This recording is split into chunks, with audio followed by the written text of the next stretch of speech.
안녕하세요. 한 번에 합격한다. 원샷 원킬 전산회계입니다. 이번 강의는 TAT 이거 46회 4강 총강을 진행할 수 있도록 하겠습니다. 급여 자료 입력과 사원 등록은 반드시 출제되는 부분입니다. 내용을 먼저 살펴보고 그리고 실무 문제를 풀이할 수 있도록 하겠습니다. 자, 먼저 비과세하는 근로소득입니다. 실비 변상적인 성질의 급여로서 일직료, 숙직료 또는 여비로서 실비 정상 정도의 지급액, 그리고 특히 중요한 부분이죠. 종업원 소유의 차량이어야 되고 그것이 업무용으로 사용된 금액 중 20만원까지 비과세가 됩니다. 그리고 출장비 있죠. 경비를 지원받으면 과세로 바뀐다는 거, 그것도 꼭 좀 체크해 주십시오. 다시 한번 더, 종업원 소유의 차량으로 업무용으로 사용이 되어야 되는데 출장비를 따로 지급받지 않아야지 비과세고, 출장비를 따로 지급받으면 과세라는 거 체크해 주십시오. 그리고 연구보조비, 연구활동비 비과세가 되고요. 식사 또는 월 10만원 이하의 식대가 되는데요. 식사 제공시는 과세가 됩니다. 그러니까 밥만 준다 비과세, 돈만 준다 비과세. 그런데 돈도 주고 밥도 주면 과세가 된다는 거. 밥만 그리고 돈만은 비과세가 되고 밥도 주고 돈도 주고 그러면 과세라는 거. 그리고 월 정액급여 210만원 이하 1번. 두 번째, 직전 과세 기간의 총 급여액이 3천만원 이하 2번. 그리고 반드시 생산직이어야 됩니다. 3번. 이 받는 초과 근로수당, 초과 근로수당으로도 나오지만 야간 근로수당으로도 나옵니다. 아무튼 정해진 시간보다 더 많이 일을 해서 받는 겁니다. 연 240만원까지 비과세입니다. 월 20만원이 아니라 연 240만원까지 비과세예요. 그리고 월 10만원 이내의 출산 보육비 만 6세까지입니다. 7세부터는 안 돼요. 비과세가 됩니다. 그리고 선원의 성선수당 및 성선수당, 그리고 국외 근로소득 중 월 100만원까지 비과세가 되고요. 그리고 국외라 하더라도 이 두 가지가 구분이 되는데요. 7번은 300만원입니다. 외항선원이라든지 국외는 국외인데 국외 건설 근로자 있죠. 아주 힘든 일을 하고 있습니다. 이런 분들이 받는 급여는 300만원까지 비과세가 되고요. 이 부분은 사무직으로 생각하시면 되겠습니다. 그리고 교육법에 의한 학교의 공락금, 수업료, 수강료 등의 학자금입니다. 자, 이 학자금을 오해하시는 분이 있는데요. 자녀의 학자금은 과세고요. 여기서 말하는 학자금은 본인입니다. 본인, 여기 한번 볼까요? 비과세 학자금의 범위입니다. 당해 근로자 본인입니다. 본인이 종사하는 사업체의 업무와 관련이 있는 교육, 훈련을 위하여 받는 것을 의미한다는 거 혹시 오해하실까 싶어서 적어두었습니다. 그리고 직무 발명 보상금 중 500만원까지는 비과세고, 그리고 500만원 초과분은 과세가 되는데요. 이 직무 발명 보상금도 퇴직 후의 직무 발명 보상금은 과세가 됩니다. 그리고 장애급여, 유족급여, 실업급여, 그리고 육아휴직급여 이런 것들이 비과세고요. 나머지는 여기에 나와 있지 않는 모든 것들은 과세가 된다. 이렇게 생각하시면 됩니다. 그리고 사원 등록에 관련된 거 보겠습니다. 인적 공제예요. 자, 본인은 무조건 150만원 공제됩니다. 그리고 나머지 분들은 소득 제한, 나이 제한 있죠. 소득 금액 제한은 100만원 이하, 그리고 나이 제한은 20세 이하 60세 이상이어야 됩니다. 다만 배우자와 장애인은 나이 제한 받지 않습니다. 배우자 나이 제한 받으면 그거 좀 이상하죠. 20세 이하 배우자 좀 그렇죠. 그리고 장애인은 혜택이 있습니다. 나이 제한은 없고 소득 제한은 있습니다. 즉 다시 말해서 소득 제한 없는 사람은 없다. 이렇게 생각하시면 돼요. 그런데 소득 중에서도 자, 총 급여 있죠. 1년입니다. 연 500만원까지는 100만원 이하의 조건에 만족한다 생각하시면 되고요. 복권 당첨금과 일용 근로소득은 분리과세입니다. 분리과세란 말은 따로 과세하기 때문에 소득 제한에 걸리지 않는다. 이런 말이 되고요. 기타 소득은 분리과세 선택 가능합니다. 자, 그리고 부양가족 공제는 생계를 같이 하는 연간 소득 금액이 100만원 이하. 생계를 같이 한단 말은 같이 먹고 자고 입고 한다. 이런 말입니다. 직계비속은 존속은 만 60세 이상, 그리고 직계비속은 만 20세 이하. 형제 자매도 됩니다. 나이 제한, 소득 제한 있습니다. 만 20세 이하 또는 만 60세 이상 본인에만 해당됩니다. 그리고 위탁 아동입니다. 만 18세 미만입니다. 그리고 6개월 이상 직접 양육한 위탁 아동이 되고요. 이게 2021년에 개정이 되었는데요. 18세 이상부터는 안 되었는데 2021년에 개정이 되었습니다. 보호기간이 연장된 18세에서 20세 이하 위탁 아동도 포함하고 있습니다. 왜냐하면 18세면 어리잖아요. 18세 되어서 사회에 나가서 실질적으로 경제적 활동을 하기가 어렵다라는 겁니다. 그래서 20세까지 위탁 아동을 포함하게 해주었습니다. 장애인은 나이 제한을 받지 않습니다. 물론 소득 제한은 받아요. 나이 제한 받지 않는 사람은 배우자와 장애인은 나이 제한 없다라는 거 기억해 주시고요. 직계 존속에는 배우자의 직계 존속, 즉 장인, 장모, 시부, 시모도 다 포함합니다. 그리고 배우자와 직계 비속은 항상 생계를 같이 하는 거로 봅니다. 이 말은 배우자와 직계 비속이 따로 떨어져 산다 하더라도 같이 사는 거로 봐주겠단 말입니다. 그리고 영내에 기거하는 군인은 근무상의 형편에 이거 일시 대관자로 봅니다. 사병의 급여는 비과세 소득입니다. 요즘 사병 월급도 뭐 50만원, 60만원 준다 그러네요. 그런데 사병의 월급 급여는 비과세 소득입니다. 그래서 사병이 소득금액의 제한에 걸리지는 않는단 말입니다. 직계 비속과 배우자가 모두 장애인인 경우 그 배우자, 자 이런 경우는 시험에는 나오지 않을 것 같은데요. 자, 내 자식이 있는데 이 자식이 뭐 장애인입니다. 그리고 며느리예요. 정상인입니다. 이런 경우 며느리는 공제가 안 됩니다. 그런데 내 아들도 장애인, 내 며느리도 장애인이라면 소득 제한에만 걸리지 않는다면 며느리도 공제 대상이 된다. 이런 말입니다.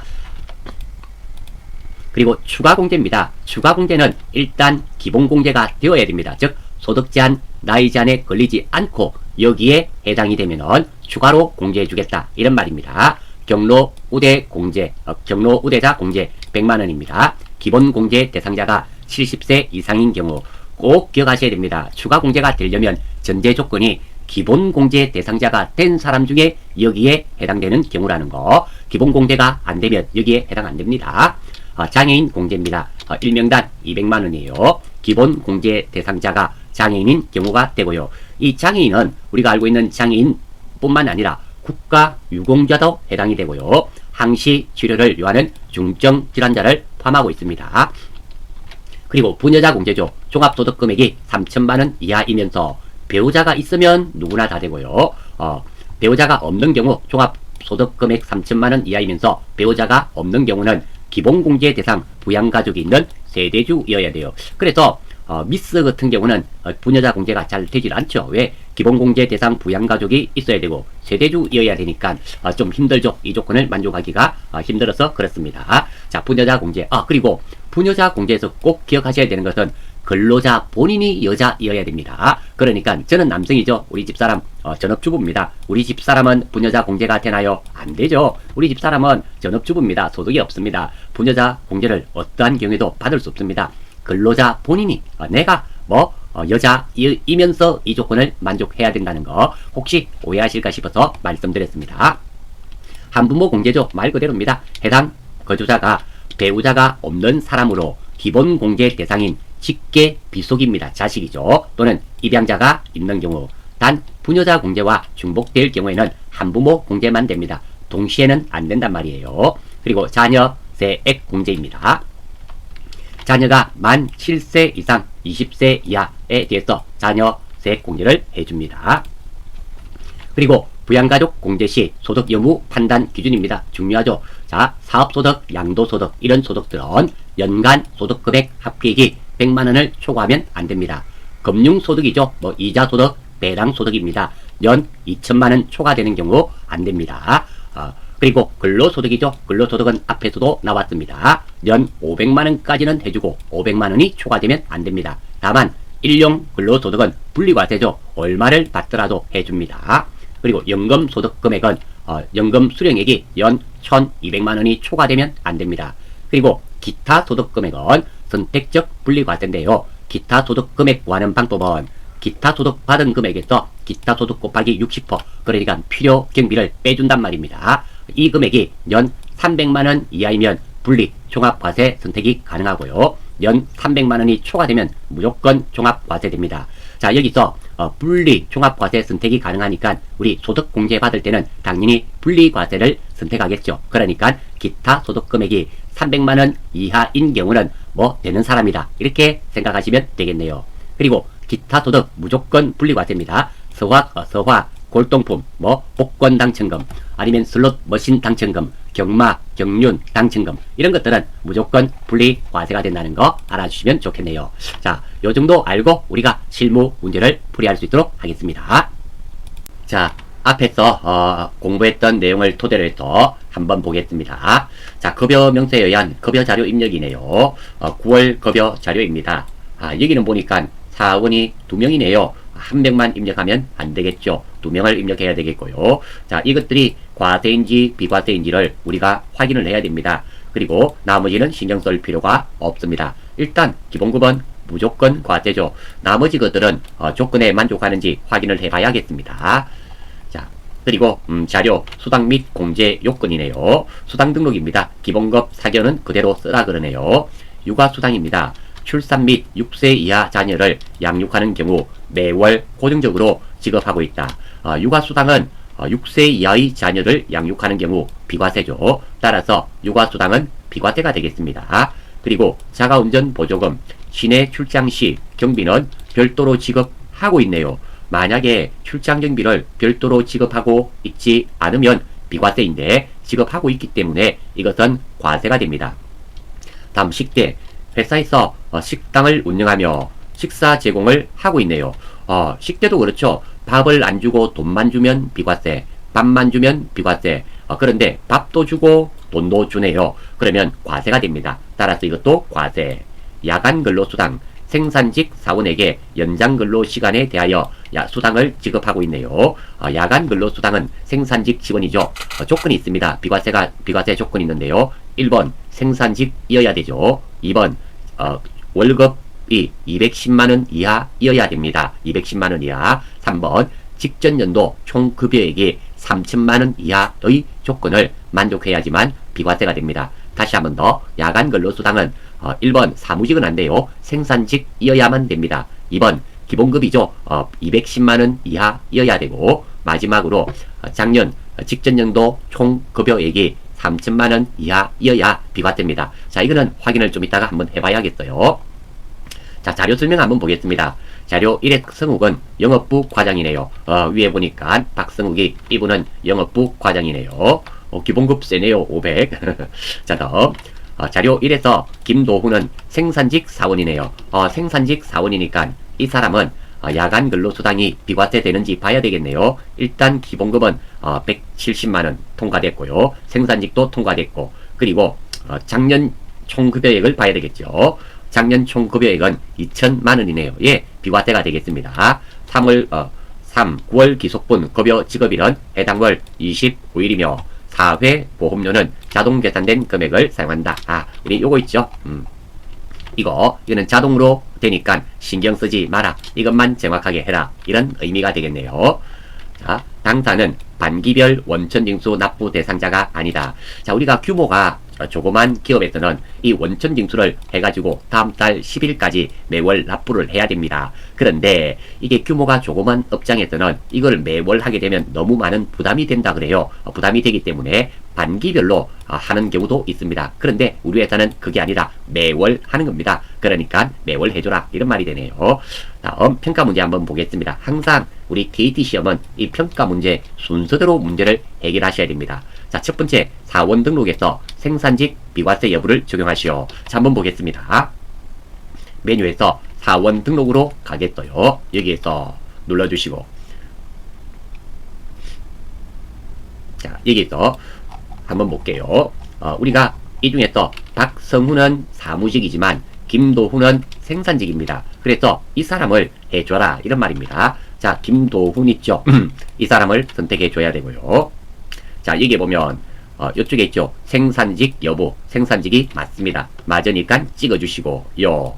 그리고 연장근로 비과세 여부. 지금 이 사람은 기본급이 210만원 이하이면서 생산직이면서, 그리고 직전연도 연봉이 3천만원 이하이기 때문에 비과세 해당됩니다. 요. 됐고요. 나머지는 손댈 거 없습니다. 그리고 박승욱도 한번 찍어볼까요? 생산직 아니죠. 확인은 한번 해봐야겠습니다. 생산직 여부 0. 자, 0은 보십시오. 부고, 연은 생산직이 맞단 말이고, 부는 아니다 말이고, 생산직이 아니죠. 예, 맞습니다. 당연히 비과세는 아닙니다. 자, 그러면 1번 부분은 해결이 되었습니다. 크게 문제 없죠. 두 번째, 급여 자료 입력 메뉴에서 수당을 등록하시오. 예, 수당 등록하고 금액을 입력해야 되겠죠. 출발 한번 해보겠습니다. 빠져나오고. 자, 그리고 급여 자료 입력입니다. 눌러주시고, 여기 있죠? 급여 자료 입력. 우리가 사용하는 메뉴는 주로 여기, 그리고 여기가 주로 이용됩니다. 눌러주시고. 자, 9월이었죠? 09월. 자, 이거는 무엇으로 해놨나요? 1번 급여로 해라 그러네요. 반드시 시킨 대로 하면 됩니다. 급여 지급일은 25일이죠. 자, 요거는 2021 09월 25일. 자, 이렇게 하면 되는데요. 자, 여기서 중요한 게 하나 있습니다. 자, 특히 전산세무를 공부하신 분은 이렇게 하면 이렇게 날짜와 이것을 먼저 입력하시고 하면 이렇게 수당 공제 등록이 비활성화가 됩니다. 그러니까 자, 먼저 빠져나왔어요. 급여 자료 입력에서 먼저 이렇게 수당 공제 등록 버튼을 눌러서 여기서 등록부터 하고 그리고 날짜를 입력하셔야 된다는 거 유의를 좀 해주시기 바랍니다. 물론 방금 저 잘못했죠. 이렇게 09월 그리고 급여 이렇게 입력을 했습니다. 2021년 09월 25일. 자, 이렇게 하고 나서 급여 등록하려고 했더니 수당 등록하려고 했더니 등록이 안 되잖아요. 이럴 때는 당황하지 마시고 아차 다시 빠져나가서 다시 눌러주시면 이렇게 들어와집니다. 여기서 이거부터 하시면 되겠어요. 자, 한번 볼게요. 자, 요거 하면 되겠죠. 기본급 상여는 그대로 사용하려 했으니까 내버려 두고요. 육아수당은 비과세였죠. 자, 여기다가 육아수당 치시고요. 비과세 2번 선택해 주시고. 자, 여기에 육아수당 나와 있네요. 7번. 물론 못 찾으시면 여기서 찾으시면 됩니다. 저는 찾았어요. 확인. 자, 나머지는 엔터 넘어가고요. 두 번째. 자가운전보조금 시내 경비를 별도로 지급하고 있기 때문에 과세가 됩니다. 자가운전보조금 오타 없이 정확하게 입력하시면 됩니다. 과세. 나 오른쪽에 있는 것은 신경 쓰지 않으셔도 됩니다. 다음 식대도 과세였죠. 돈도 주고 밥도 주고 식대 과세. 자, 마지막으로 야간 근로수당입니다. 야간 근로수당. 자, 이거는 비과세죠. 비과세를 하시면 돼요. 자, 연장근로 1번에 나와 있죠. 예, 확인. 자, 됐습니다. 자, 여기서 야간 근로수당, 연장 근로수당 이 부분만 한번 생각해 볼게요. 선생님, 왜요? 조금 전에 보니까 사람 이름이 있었잖아요. 잠깐만요. 자, 야간 근로수당 김도훈은 뭐 연장 근로수당, 야간 근로수당이 뭐가 된다? 비과세가 맞아요. 이해가 됩니다. 하지만 박승욱은 사무직 사원으로서 야간 근로수당이 과세이지 않습니까? 그러면 이거 과세, 비과세 따로 해두든지 따로 해야 되는데 이렇게 해도 되나요? 예, 가능합니다. 됩니다. 오, 이상한데요? 뭐가요? 자, 어떻게 되는가 하면 이렇게 비과세를 해두면 우리 김도훈은 사원 등록에서 비과세 여부를 뭐 적용을 했죠. 비과세 여부 생산직 사원이고 비과세 여부 적용을 여했습니다. 하지만 박승욱은 어떻게 했습니까? 비과세 여부를 부했잖아요. 적용 안 시킨다 그랬습니다. 자, 이렇게 해두면 자, 야간 근로수당에 비과세로 해두게 되면 김도훈이 입력될 때는 비과세로 프로그램에서 적용이 되고요. 박성훈이 입력할 때는 과세로 적용이 됩니다. 무슨 말인가 이해가 되나요? 자, 과세, 비과세는 자, 여기에 비과세로 해두고 자, 일단 등록할게요. 요거 됐고요. 확인. 자, 이렇게 해두면 자, 날짜부터 한번 들어가 봅니다. 09월 급여였죠. 급여. 그리고 이렇게 됐습니다. 이렇게 해두면 전체 메뉴에서 한번 봐요. 우리 사원 등록에서 보십시오. 박성욱이를 한번 찍어볼게요.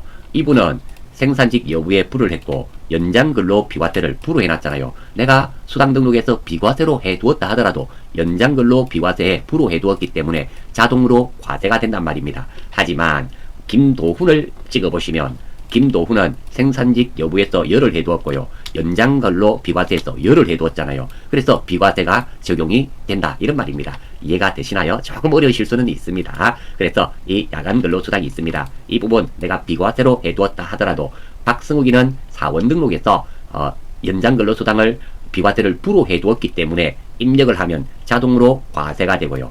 김도훈은 자동으로 비과세가 됩니다. 그래서 이 비과세를 해두게 되면 사원 등록에서 과세 적용, 비적용을 한다라는 거예요. 여기서 다 하는 게 아니라는 겁니다. 자, 이름 잘 보고 할게요. 자, 우리 어디까지 됐네요. 자, 한번 봅니다. 지금 이거 됐고요.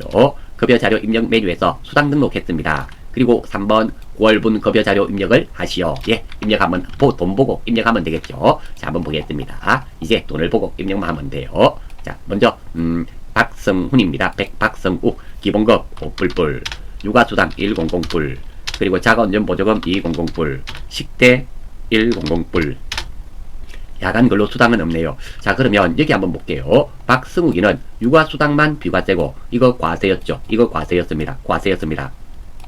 비과세 금액이 얼마인가요? 10만원이죠. 자, 한번 볼게요. 아래쪽에 가서 자, 과세가 530만원, 비과세가 10만원. 확인되셨죠? 예, 정확하게 되었네요. 물론 이렇게 확인을 하지 않으셔도 좋지만 가급적이면 꼭 확인해 주시기를 권장드립니다. 김도훈이 한번 찍어 보겠습니다. 자, 김도훈이 170만원, 그리고 육아수당은 없죠. 자가운전보조금 20만원, 그리고 식대 10만원, 그리고 연장근로수당 30만원.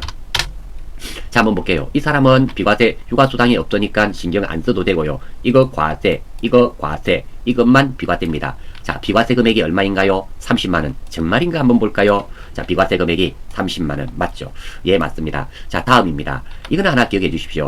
자, 지금 김도훈인데요. 자, 김도훈 이 사람은 야간 근로수당이 비과세죠? 30만원. 예, 지금 맞게 되어 있습니다. 그런데 간혹 가다가 이게 비과세인데 30만원이 나와야 되는데 이게 안 나오는 0이 되는 경우도 간혹 있습니다. 자, 이거는 무엇 때문에 그랬나 하면 프로그램이 다 맞게 되어 있다 하더라도 우리 야간 근로수당은 연간 한도가 있습니다. 연간 240만원이 비과세예요. 한도가 240만원입니다. 지금 9월달이네요. 김도훈이 예를 들어서 8월달까지 연장근로수당 이 금액이 300만원이었다고 가정을 할게요. 그러면 그 다음에 입력되는 이런 것들은 다들 과세가 됩니다. 왜? 240만원을 이미 초과해버렸죠. 비과세를 하더라도 이게 0이 되는 경우가 있다. 그런 경우는 어떤 경우냐? 이렇게 이미 연장근로수당 한도인 240만원을 초과했을 때는 비과세로 해두더라도 자동으로 프로그램에서 과세로 전환이 된다는 거, 그 점도 알아두시면 나중에 문제풀이 하실 때 도움이 조금 되시리라 생각됩니다. 예, 어디까지 됐나요? 자, 3번까지 했죠. 마지막이네요. 4번 9월분 기속분 원천징수 이행 상황 신고서를 해라, 작성해라, 이렇게 돼 있네요. 자, 한번 봅니다. 뭐 별로 여기에 보니까 환급, 미환급 이런 말은 전혀 없었죠. 쭉쭉쭉쭉 보니까 여기에 뭐 없었습니다. 들어가기만 하면 돼요. 반영만 하면 됩니다. 자, 빠져나오고 빠져나오고. 자, 원천징수 이행 상황 신고서 있죠. 여기에 들어가서 9월분이죠. 09월에서 09월, 지급기간도 09월 매월 25일이니까 9월 엔터. 자, 여기에 이런 두 사람 거 770만원 뭐 이렇게 되네요. 여기에 대부분 또 전월 미환급세 이런 거 입력하는 게 있는데요. 지금은 평가 문제에 그냥 9월 기속분 원천징수 이행 상황 신고서를 작성만 해라 그랬으니까 크게 문제가 없네요. 전월 미환급세액이 얼마다 이런 말은 없죠. 없어서 생략합니다. 자, 요 문제 이렇게 정리하고요. 매번 출제됩니다. 꼭 좀 익혀주시기 바랍니다. 이 문제의 가장 큰 포인트는 무엇으로 볼 수 있을까요? 이거죠. 이거 수당 공제 등록입니다. 뭐 돈 보고 입력하는 건 크게 문제 없으니까, 즉 과세, 비과세 체크하는 게 가장 핵심이라는 거 정리하면서 넘어가겠습니다.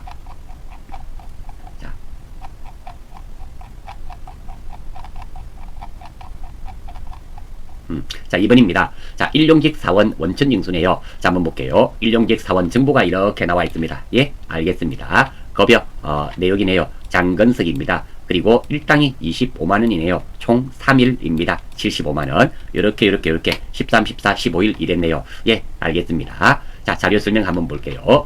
자료 1, 2는 일용직 사원의 관련 정보 및 급여 지급 내역이다. 예, 알겠습니다.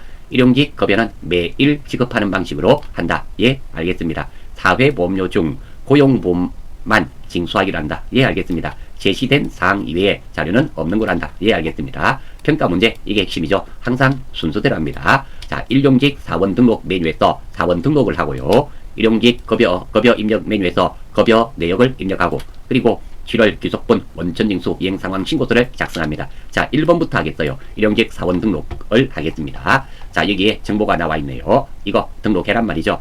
이 내용을 등록해란 말입니다. 자, 한번 해볼게요. 빠져나오고 저장할까요? 당연히 이건 정장해야 되겠죠.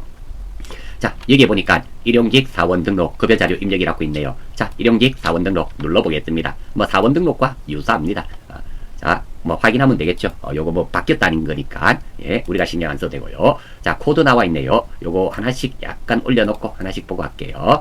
자, 이렇게 하면 다 보이겠네요. 자, 코드 번호 2001 사원명 장근석 됐고요. 내국인이죠. 주민번호 나와 있네요. 그대로 입력하면 되겠습니다. 960725 그리고 118 2814 뭐 그게 문제 없네요. 자, 입사일 뭐 이런 거 나와 있나요? 나와 있네요. 2021년 2021년 07월 01일 그게 문제 없죠. 나머지 한번 볼까요? 아래쪽에. 자, 입사일은 있고요. 퇴사일은 안 나온 것은 신경 안 써도 됩니다. 요거는 있어서 입력했고요. 다 입력했습니다. 없고 안 나와 있죠. 요거는 입력했네요. 주소 없죠? 없는 것은 안 해도 됩니다. 요거 없고 국적 뭐 이런 거 없네요. 퇴직금 적용 여부 밑에도 뭐가 많네요. 확인은 하셔야 됩니다. 국민연금 뭐 정상급여 뭐 여기 있네요. 매일 지급 방법 있죠. 요는 매일 지급 맞고요.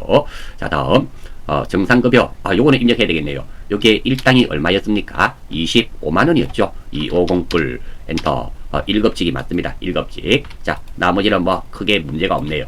자, 요거 일단 25만원을 이렇게 입력을 해 주셔야지 나중에 급여 자료에 체크 가주면 자동으로 25만원 입력됩니다. 쉽게 말해서 여기에 나와 있는 내용들 정확하게 입력만 해주시면 된다. 나머지 것들은 채점 대상이 아닙니다. 자, 요거 입력이 끝이 났습니다. 자, 다음입니다.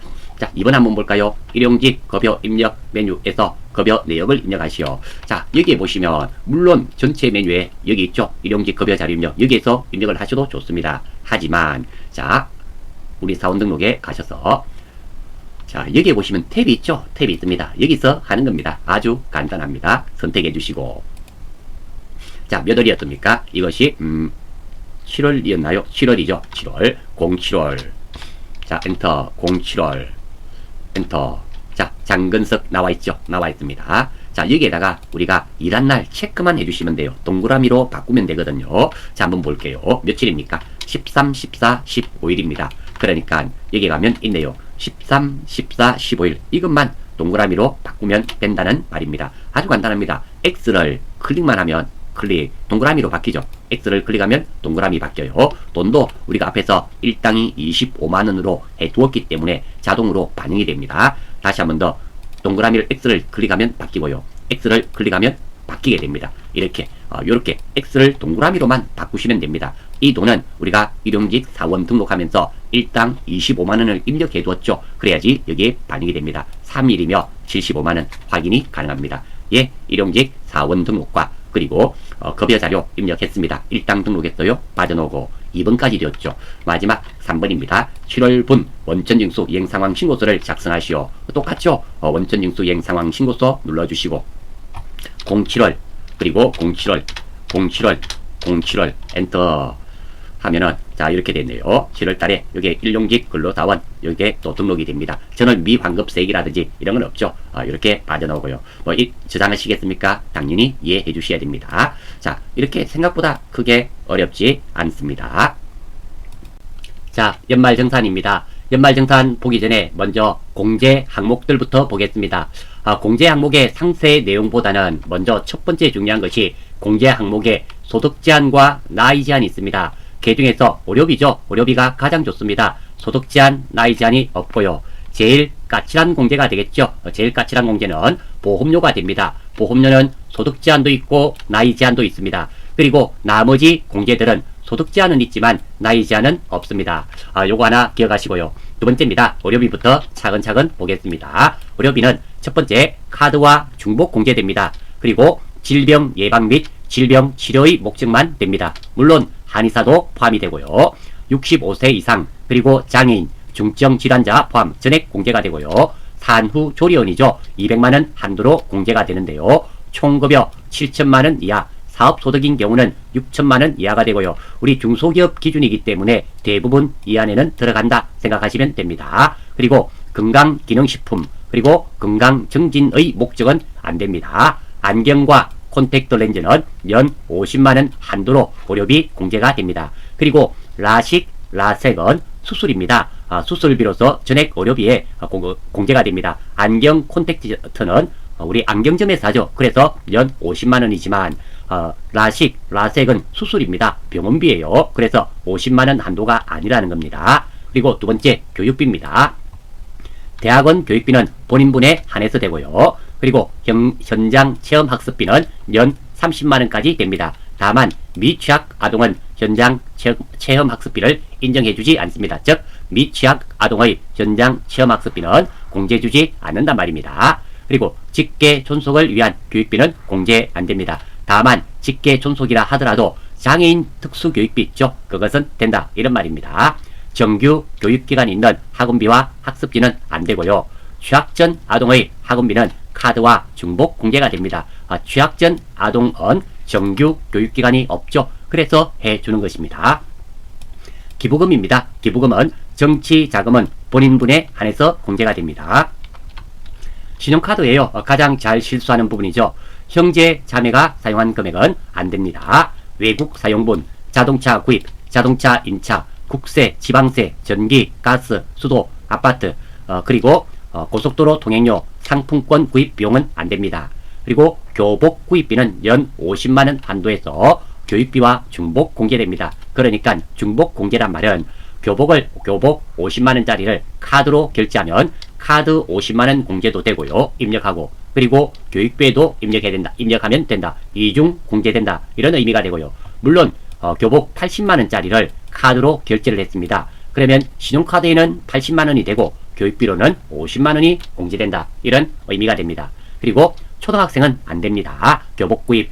초등학생 제가 자식도 초등학생이 없고요. 정확하게 모르겠는데요. 초등학생은 교복을 안 입고 다닌가봐요. 입고 다닌다면 안 해주겠다. 이런 말입니다. 당연히 회사 경비로 사용한 금액은 안됩니다. 왜? 내 카드로 썼지만 다음에 회사로부터 돌려받겠죠. 그래서 안 해줍니다. 그리고 취학 전 아동의 학원비와 교육비는 중복 공제됩니다. 그러니까 미취학 아동 있죠. 아동의 미술학원 다녔습니다. 30만원 미술학원비 카드 공제도 되고요. 교육비 30만원 공제도 된다. 이런 말입니다. 그리고 세차 아닙니다. 중고자동차 구입 비용의 10%를 카드 공제해줍니다. 자, 여기서 말하는 카드란 말은 우리 체크카드 있죠. 그런 것도 해당이 됩니다. 현금, 영수증, 카드, 체크카드 다 해당되는 말입니다. 보험료입니다. 보험료는 보장성은 되지만 저축성은 안 된다는 거. 그리고 월세세 공제가 됩니다. 국민주택 규모 또는 기준시가 3억원 이하인 사람이, 자, 첫 번째, 세대원 전체가 무주택자의 하나입니다. 그러니까 같이 살고 있는데 내 자식들이 있어요. 자녀 중에 하나가 집을 소유하고 있습니다. 내가 부양하고 있으면 안 된단 말입니다. 몽땅 세대원 전체가 몽땅 무주택자의 하나입니다. 총급여 7천만원 이하 또는 종합소득금액 6천만원 이하가 대상이 되고요. 월세 750만원 연입니다. 를 10%를 공제해 주는데요. 총급여 7천만원이 아니라 4,500만원 이하인 자는 12%를 공제해 줍니다. 요게 2001년 개정이 되었어요. 물론 이런 것들은 여러분들 실무에서는 큰 의미가 없겠죠. 프로그램에서 자동으로 계산해 주니까 크게 관계가 없는데요. 이런 것들이 이론 시험에 나오면 맞출 수 있는 능력은 있어 줘야 되겠다. 이런 말입니다. 마지막으로 요거 두 개는 여러분들이 한번 읽어보시고요. 연금 계좌세 공제입니다. 연금 계좌죠. 연금저축, 퇴직연금, 그리고 과학기술인 공제에 납입한 금액의 12%를 공제해 주는데요. 근로소득만 있는 경우 총급여액 5,500만원 이하인 자는 15%, 공제 한도는 900만원입니다. 900만원 2021년 개정이 됐어요. 그리고 중도 해지 또는 부양가족의 납입 금액은 공제 대상이 아닙니다. 그러니까 연금 계좌에 연금을 납입하고 있는데 본인 것만 되고 부양가족들 거는 안 해준다. 이런 의미가 됩니다. 그리고 개인연금 저축 납입액은 공제 대상이 아닙니다. 다만 2020년도죠. 2000년도 12월 31일 이전은 제외가 됩니다. 아마 시험에서는 이 부분은 출제가 되지 않으리라 생각됩니다. 왜냐하면 지금이 2020년이니까 해당은 안 될 것 같은데요. 알아주시면 좋겠어요. 그래서 연금계좌 세액 공제에서는 첫 번째 중도 해지 그리고 부양가족 납입 금액은 공제 대상이 아니라는 거, 본인분만 해당된다는 거 기억해 주시고요. 요 정도 기억하시면 아마 크게 문제가 없으리라고 생각이 됩니다. 자, 이 내용을 알고 우리가 연말정산에 들어갈 수 있도록 하겠습니다. 자, 연말정산 문제 보겠습니다. 자료 설명. 사무직 박수영의 연말정산을 위한 자료이다. 부양가족은 모두 박수영과 생계를 같이 하고요. 박수영은 2021년 5월 31일까지 주 서울 안경에서 근무를 하고 퇴직하였네요. 자, 평가 문제입니다. 연말정산 근로소득 원천징수 영수증 메뉴에서 연말정산을 완성하시오. 예, 알겠습니다. 종전근무지 소득 명세 탭에서 입력하라 그러네요. 항상 이 순서대로 하시면 됩니다. 뭐 크게 문제 없고요. 자, 1번부터 한번 해볼게요. 아래쪽에 나와 있겠죠. 자, 부양가족들 나와 있네요. 한번 볼까요? 이 중에서 기본공제 안 되는 사람은 신경을 좀 써야 됩니다. 본인은 신경 쓸 거 없고요. 배우자 있네요. 소득 없으니까 나이 제한 없고 기본공제 되고요. 직계비속 뭐 나이 되고요. 소득 없고 되네요. 직계존속이네요. 직계존속 최순영 장애인 복지법에 의한 장애인이며 그리고 소득이 없네요. 자, 이 사람도 직계존속이니까 나이 제한 없죠. 네, 됩니다. 자, 그래서 기본공제가 다 되는 사람들이기 때문에 크게 신경 쓸 게 없습니다. 다만 최순영 직계존속은 장애인이니까 조금은 신경 써야 되겠습니다. 예, 알겠습니다. 자, 그리고 종전근무지가 나오겠죠. 여기 있네요. 종전근무지 등록하겠습니다. 자, 이 사람 이름이 무엇이었나요? 박수영이죠. 박수영. 메뉴부터 들어가 보겠습니다. 자, 메뉴에 가서 어디에 연말정산 근로소득 원천징수적 있죠? 눌러주시고 자, 나왔습니다. 자, 4번 불러와야 되겠죠. 박수영 F2 누르면 불러와집니다. 자, 박수영 한 명만 선택하시고 확인. 물론 3명 다 선택해도 됩니다. 크게 문제는 없어요. 자, 여기서 소득 명세에서 자, 문제에서 소득 명세에서 해라고 가르쳐줬죠? 여기 있습니다. 종전 근무직 관련 서류는 소득 명세 탭에서 입력한다. 이렇게 돼 있잖아요. 소득 명세 탭. 자, 여기서 이제 죄송합니다. 중요한 거 있어요. 자, 요 아래쪽에 보시면 입력하는 란이 없어요. 어디냐 하면은 이 탭입니다. 종전 근무지 입력이라는 탭이 있죠. 이것을 눌러줘야지만 활성화가 됩니다. 자, 이렇게 종전 하면서 나오죠. 여기에 칸 맞춰서 이제 정확하게 입력만 하면 됩니다. 자, 한번 볼게요. 자, 여기네요. 나와 있습니다. 자, 주 서울 안경. 자, 하나씩 칸 맞춰서 입력하겠습니다. 종전에 갈로 열고 주 서울 안경.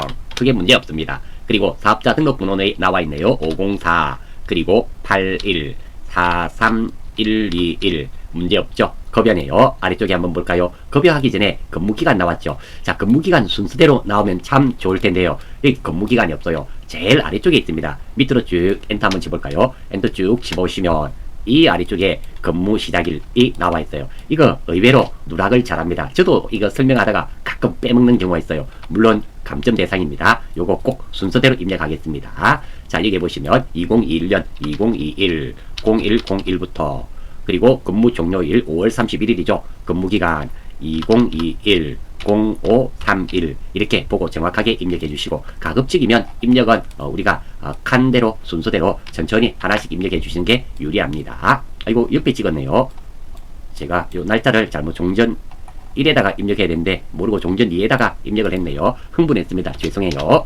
요거 치우고 옆에다 새로 입력하면 되니까 자, 2021 0101 그리고 2021 0531 이렇게 입력해 주시면 되고요. 자, 그리고 위로 올라가겠습니다. 급여 있네요. 자, 급여가 얼마인가요? 2천만원 20 뿔뿔.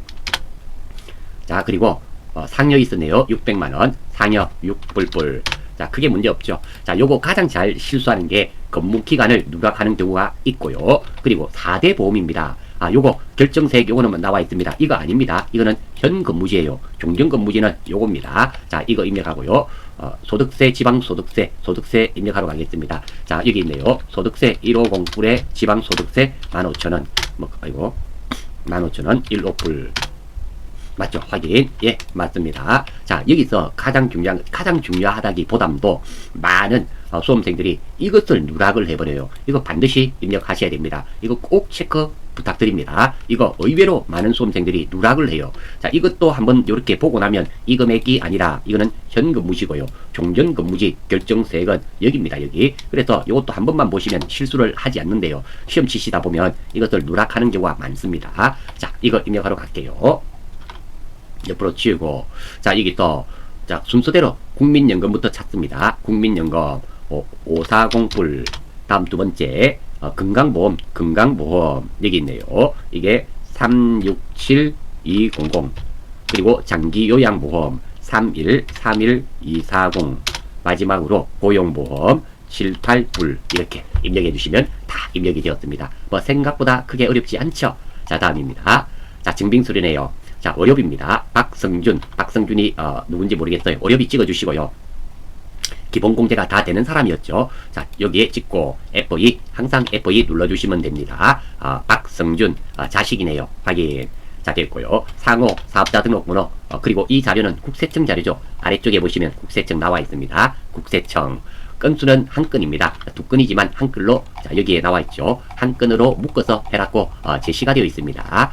자, 여기에 보시면 어렵이는 합계 금액을 한 건으로 입력한다 라고 되어 있죠. 이렇게 해주시고, 그래서 한 건. 자, 어렵이 입력하러 갑니다. 자, 먼저 이게 질병 치료나 예방의 목적은 되지만 뭐 보약 같은 건 안 된다 그랬습니다. 이거 다 보니까 병은 의원 질병 치료의 목적이네요. 별 문제 없고요. 자, 안경은 한도가 있죠. 1년에 50만원까지만 됩니다. 지금 70만원이니까 요거 50만원만 더해야 됩니다. 그래서 더하면 요 총 금액이 얼마? 275만원인데요. 요거까지 다 더한 거죠. 요거 두 개 더하니까 275만원인데 안경은 얼마만 더해야 됩니까? 한도가 50만원입니다. 그래서 255만원만 입력해야 돼요. 자, 건수는 한 건. 그리고 지급액은 2550불. 이렇게 255만원만 입력하면 됩니다. 항상 커서는 이렇게 밑으로 내려오게끔 해주면 돼요. 자, 이거 크게 문제 없죠? 어렵이 끝이 났습니다. 다음. 자, 보장성 보험이네요. 박수영입니다. 보험료. 자, 소득 공제 한번 볼까요? 자, 여기에 보험료 있죠? 보험료. 누구 보험입니까? 박수영이네요. 박수영 본인이네요. 본인. 자, 한번 볼게요. 자, 일단 국세청이죠. 국세청. 자, 여기 보시면 위에는 국세청, 아래쪽에는 기타입니다. 자, 여기에 보면 보장성이죠. 보장성이 되고요. 자, 보장성도 있지만 저축성도 있죠. 저축성은 입력하면 안 되죠. 보험료 같은 경우는 보장성은 되지만 저축성은 안 됩니다. 그래서 80만원은 입력하면 안 돼요. 얼마? 120만원만 입력하면 되겠네요. 120만원. 1200불. 다음. 저축성. 이 지연은 입력하면 안 됩니다. 크게 문제 없죠? 다음. 장애인 특수교육비네요. 자, 최순영이네요. 직계 존속이었죠. 장애인이었습니다. 본데 우리 교육비 조건 중에서 직계 존속을 위한 교육비는 공제되지 않습니다. 하지만 장애인 특수교육비는 해줘요. 그러니까 이게 무슨 말이냐 하면은 우리가 교육비는 일반적으로 똑똑해지는 거 아니면 특수한 기술을 가지게끔 하는데 들어가는 돈이 교육비입니다. 그런데 는 직계존속한테 지출이 있었더라면 안 해줘요. 하지만 장애인 특수교육비, 여러분들이 이거를 생각을 안 하셔서 이거 안 되는데요 하시는데요. 장애인 특수교육이 과연 어떤 교육인가를 생각해 보시면 된다는 거예요. 영어 공부나 수학 공부 이런 것이 결코 아니라는 겁니다. 장애인 특수교육비는 특수교육은 왜 팔이 잘 안 움직인다든지 다리가 잘 안 움직여서 다리 근육을 훈련을 통해서 펴고 팔 근육, 손가락 근육을 펴는 이런 교육이 장애인 특수교육입니다. 즉 인간다운 삶을 누리기 위해서 훈련을 하는 거예요. 그런 것은 해준다라는 겁니다. 그죠? 직계 존속이라 하더라도 장애인 특수교육비는 해준다라는 거 알아주시고요. 자, 아래쪽에 한번 볼까요?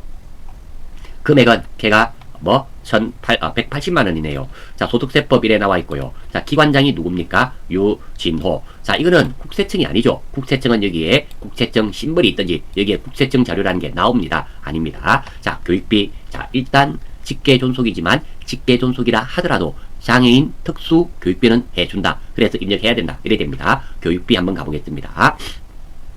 자, 오른쪽으로 또 살살살살 땡기면 나오죠. 교육비 있습니다. 이름이 직계 존속이었습니다. 자, 60세 이상 최순영이고요. 장애인 특수교육비가 되겠죠. 일반 교육비가 아닙니다. 장애인 특수교육비 나와 있습니다. 그리고 윗줄은 국세청이고요. 아래쪽이죠. 일반은 이 아래쪽에 최순영에 보면 이렇게 칸이 두 개가 있습니다. 두 개가 있는데요. 위에는 국세청, 아래쪽에는 일반. 지금 최순영 이분은 교육기관장 유진호가 발행을 했잖아요. 그래서 여기 찍어주시고 금액은 180만원이었습니다. 입력. 크게 문제 없죠? 예, 아무 문제가 없습니다. 자, 다음 연금저축이네요. 이지연은 누구나요? 배우자네요.